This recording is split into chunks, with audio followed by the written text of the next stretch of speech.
हम सब जानते हैं भगत सिंह, सुखदेव, राजगुरु, पर उनके साथ और भी थे जिन्हें दुनिया भूल गई पर मिट्टी ने याद रखा। ये शुरुआत है एक सफर की, उन 400 वीरों तक जिन्होंने आज़ादी के लिए अपनी जान दे दी। यह है वीर गाथा, कहानी शहीदों की। नंबर 1, तलक्कल चंदू। दक्षिणी राज्यों में केरला का वायनाड जिला घनघोर जंगलों से भरा था। इस जंगल में रहने वाले अनेक वनवासी लड़ाकू जातियों में से कुरुचिया जनजाति के प्रमुख सरदार थे तलक्कल चंदू। केरल राजा पगनेसी के दाएं हाथ थे तलक्कल चंदू जी। सन 1805 में अंग्रेज सरकार के अत्याचारों ने चरम सीमा छू ली थी। तलक्कल चंदू ब्रिटिश सत्ताधारियों का द्वेष करते थे। उन्होंने अंग्रेजों के विरोध में वनवासियों को संगठित कर युद्ध शुरू किया। प्रशिक्षित और अत्याधुनिक शस्त्रों से अंग्रेजी फौज लड़ने को तैयार थी। मात्र तलक्कल चंदू जी के पास तलवार, तीर, कमान के अलावा कुछ न था। मलबार के कलेक्टर ने भेजी फौज ने तलक्कल चंदू जी को गिरफ्तार किया और अगस्त 1805 में फांसी दी गई। नंबर 2, रानी चेन्नम्मा। काकतीय राजघराने के श्री गुलप्पा देसाई और उनकी पत्नी पद्मावती की प्रथम कन्या चेन्नम्मा का जन्म 1778 में हुआ था। चेन्नम्मा ने बचपन से घुड़सवारी, तलवारबाजी, भाला, युद्ध इत्यादि में प्रभुत्व स्थापित किया था। वह दिखने में अति सुंदर थी। वह कानड़ी, मराठी, उर्दू भाषा अच्छी जानती थी। कित्तूर संस्थान के महाराजा मल्ल सर्जा से चेन्नम्मा का विवाह सन 1794 में हुआ। सन 1816 में महाराजा मल्ल सर्जा का दुखद निधन हुआ। युवराज शिवलिंग रुद्र सर्जा ने राज्य संभाला। अंग्रेज कित्तूर संस्थान पर कब्जा करने के लिए कुछ साल से प्रयत्नशील थे, लेकिन रानी चेन्नम्मा की राजनिपुणता से अंग्रेज कामयाब नहीं हुए। अंग्रेजों ने दिनांक 30 दिसंबर 1824 को कित्तूर पर आक्रमण किया।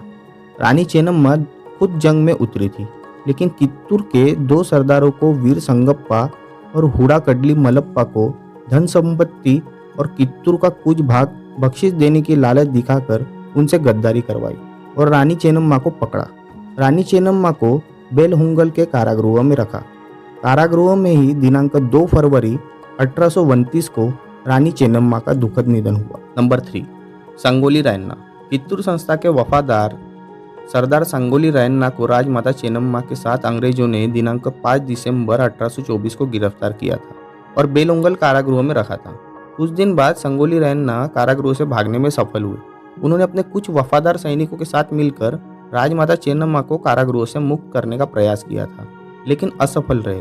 अंग्रेज सरकारों ने संगोली रायन्ना को पकड़ने वाले को 5000 का इनाम घोषित किया था। खोड़नपुर के जमींदार लिंगन गौड़ तथा वेंगन गौड़ ने इनाम के लालच से और अपनी जाति दुश्मनी का बदला लेने की इच्छा से संगोली रायन्ना को पकड़ने के लिए अंग्रेजों की मदद की। दिनांक 8 अप्रैल 1830 को संगोली रायन्ना को अंग्रेजों ने पकड़ा और उन पर राजद्रोह का मुकदमा चलाया। इंसाफ का नाटक करते हुए संगोली रायन्ना को फांसी की सजा दी। 30 दिसंबर 1830 को नंदगढ़ गांव के मुख्य चौक में जनता के सामने संगोली रायन्ना को फांसी पर चढ़ाया। स्वतंत्रता के यज्ञ में एक समाधि का समर्पण हुआ। नंबर 4, बुधू भगत। ब्रिटिश शासन विरोधियों में आदिवासी नेता बुधू भगत जी का नाम आदर से लिया जाता है। इनका जन्म रांची जिले के चारो सिलंगाई गांव में सन 1800 में हुआ था। सन 1828 में प्रारंभ हुए लारका विद्रोह का नेतृत्व बुधू भगत जी ने ही किया था। हजारों आदिवासी युवकों को संगठन करके अंग्रेज शासन के विरोध में इन सभी युवकों ने अपने गांव में अंग्रेज अधिकारियों के अत्याचार का प्रतिकार किया था। आदिवासी जनता बुधू भगत जी को भगवान का अवतार मानती थी। दिनांक 10 फरवरी 1832 को कैप्टन इम्पे ने अंग्रेज सैनिकों की बड़ी फौज लेकर सिलंगाई गांव को घेर लिया, जहां बुधू भगत जी छुपे हुए थे। 7 दिन घमासान युद्ध हुआ। बुधू भगत जी को बचाने के लिए गांव वालों ने मानवीय श्रृंखला बनाई, जिसमें बुधू भगत जी के दोनों सुपुत्र हलधर और गिरधर के साथ लगभग सभी 300 युवक अंग्रेजों के गोलीबारी से शहीद हो गए। वीर बुधू भगत जी भी इस संग्राम में शहीद हो गए। नंबर 5, उमाजी नाइक। पूना जिले के भिवड़ी गांव में सन 1791 में उमाजी का जन्म हुआ। युवा जीवन में ही हम उम्र युवकों का संगठन बनाकर अंग्रेजों के विरोध में क्रांति कार्य प्रारंभ किया। अंग्रेजों ने श्री उमाजी को पकड़ने के लिए इनाम घोषित किया था। बदनसीबी यह थी कि उमाजी की बहन ने ही अंग्रेजों को संदेश देकर उमाजी को पकड़वा दिया। दिनांक 3 फरवरी 1832 को पूना में मामलेदार कचेरी के सार्वजनिक मैदान में उमाजी को फांसी दी गई। नंबर 6, तीरथ सिंह। मेघालय राज्य के खासी जनजाति के एक प्रमुख क्रांतिवीर थे तीरथ सिंह। अंग्रेज राज के विरोध में तीरथ सिंह जी ने अन्य खासी आदिवासियों को संगठित किया था। ब्रिटिश अधिकारी जो अत्याचार कर रहे थे, उन सभी अधिकारियों का वध करने के लिए तीरथ सिंह स्वयं प्रयत्नशील रहते थे और अन्य खासी साथीदारों को प्रेरित करते रहते थे। तीरथ सिंह जी को पकड़ने के लिए ब्रिटिश सरकार प्रयत्नशील थी। अंग्रेज सरकार ने तीरथ सिंह जी को झूठा आश्वासन देकर चर्चा करने को आमंत्रित किया और गिरफ्तार कर लिया, मुकदमा चलाया और आजीवन कारावास की सजा भुगतने के लिए ढाका जेल में भेज दिया। सन 1841 में तीरथ सिंह जी की मृत्यु हो गई। नंबर 7, राजा बख्तावर सिंह। अमजेरा इंदौर के राजा अजीत सिंह के सुपुत्र राजा बख्तावर सिंह का जन्म सन 1810 में हुआ था। वे सन 1854 में अमजेरा के राजा हुए। अंग्रेजों के विरोध में उन्होंने जंग छेड़ी थी। धार का किला उन्होंने अंग्रेजों से हासिल किया था। अंग्रेजों ने कूटनीति का अवलंब कर राजा बख्तावर सिंह जी के साथ समझौता करने का प्रस्ताव रखा। जब वहां बख्तावर सिंह आए तो उन्हें गिरफ्तार कर लिया। अंग्रेजों ने बख्तावर सिंह जी के मंत्री गुलाब राव को संपत्ति और राज सिंहासन की लालच देकर उनसे गद्दारी का काम करवा लिया। दिनांक 10 फरवरी 1858 को राजा बख्तावर सिंह जी को अंग्रेजों ने फांसी दी। उसके बाद गद्दार मंत्री गुलाब राव को भी फांसी दी गई। नंबर 8, बहादुर शाह जफर। मुगल बादशाह अकबर शाह के पुत्र बहादुर शाह जफर जी का जन्म दिल्ली में सन 1775 में हुआ था। मुगल सल्तनत के अंतिम बादशाह रहे बहादुर शाह जफर अंग्रेज सरकार के अंकित थे। जब श्रीमंत नाना साहेब पेशवा जी ने बहादुर शाह को अंग्रेजों के विरोध में जंग में शामिल होने का संदेशा भेजा तो उन्होंने उसे खुशी से कबूल किया। सन 1857 के सभी सेनानियों ने उम्र का लिहाज और राजनीतिक कारणों से सन 1857 का स्वतंत्रता संग्राम बहादुर शाह जफर जी के नेतृत्व में करने का निर्णय लिया। पूरे भारतवर्ष में घमासान जंग छेड़ा गया, लेकिन 6 माह में अंग्रेजों ने समूचे भारत पर कब्जा कर लिया। बहादुर शाह जफर जी को पकड़ा और रंगून में कैद कर रखा। वहां दिनांक 7 नवंबर 1862 को बहादुर शाह जफर जी पैगंबरवासी हो गए। नंबर 9, सीदो। सन 1856 से पुनः एक बार पश्चिम बंगाल के मिदनापुर में आदिवासी जनजातियों ने अंग्रेज शासन के विरोध में जो संग्राम शुरू किया था, उनका नेतृत्व कर रहे थे सीदो और कानू, या 2 भाई।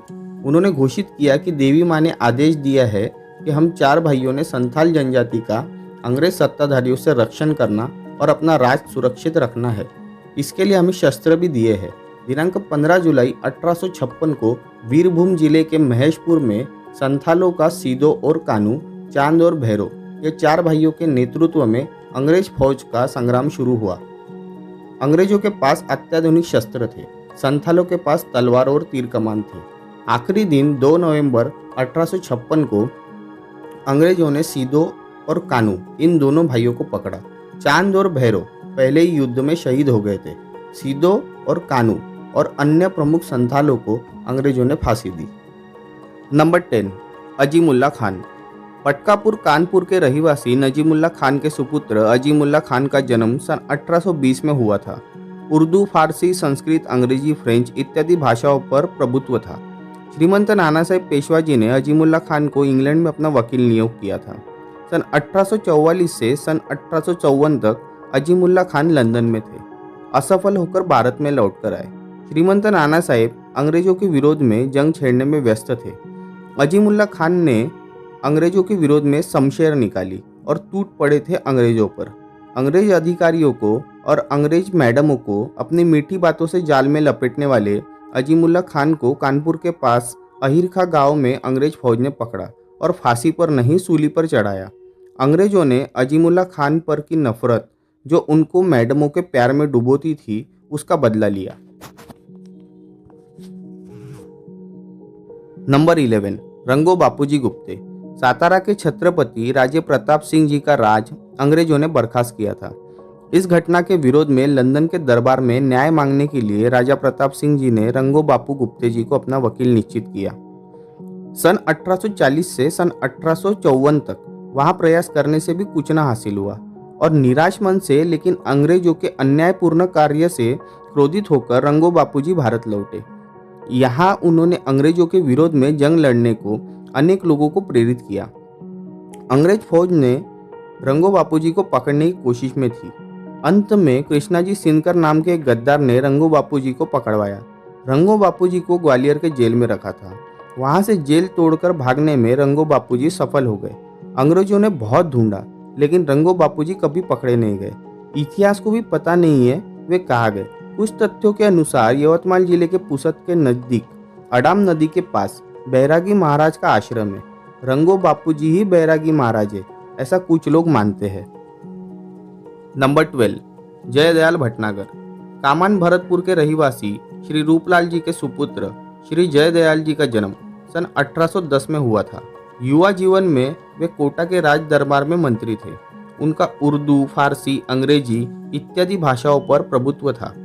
अंग्रेजों के कूटनीति से और अत्याचारों की वजह से जयदयाल जी ने कोटा के महाराज को अंग्रेज विरोधी जंग में शामिल होने का मशवरा दिया था। पूरे राजस्थान में अंग्रेजों के विरोध में अन्य क्षेत्र के राजाओं को प्रेरित किया था।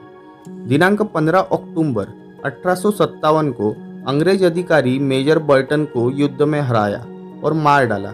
अंग्रेजों ने जयदयाल जी पर 10,000 रुपये का इनाम घोषित किया था। अंग्रेजों की इस योजना को सफलता मिली। एक गद्दार ने जयदयाल जी को पकड़ने में अंग्रेजों की मदद की।